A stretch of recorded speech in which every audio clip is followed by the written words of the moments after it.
Tonight on Garage Time, we're going to show you how to install the torque converter back in our Autostick Volkswagen Beetle.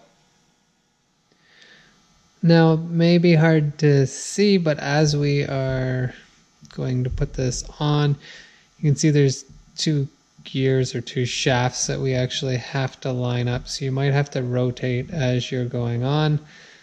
We observed before we took it off how far back it should go in, so we should be able to tell once it's fully set, but we'll show you that when we go to install. Also, as you can see, the fluid inside, automatic transmission fluid or ATF, we have preloaded it with fluid. So yeah, that will help get it going, and we'll get started now with the install. Okay, so we're going to try to lift in our torque converter here.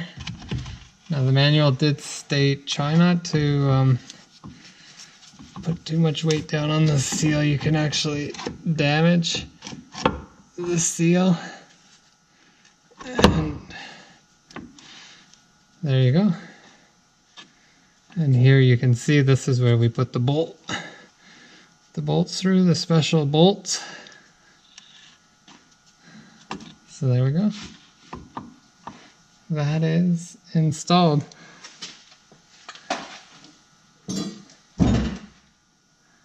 So now that our torque converter is installed, we are not installing the engine tonight, so I'm just putting a fancy little bracket.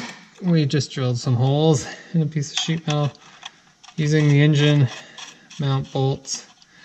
And I'll just put these on finger tight, just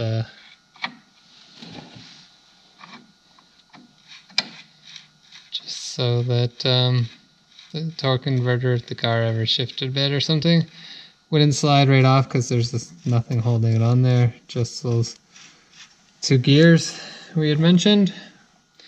But yeah, there you have it. It's on, it's installed, and ready to put our engine on.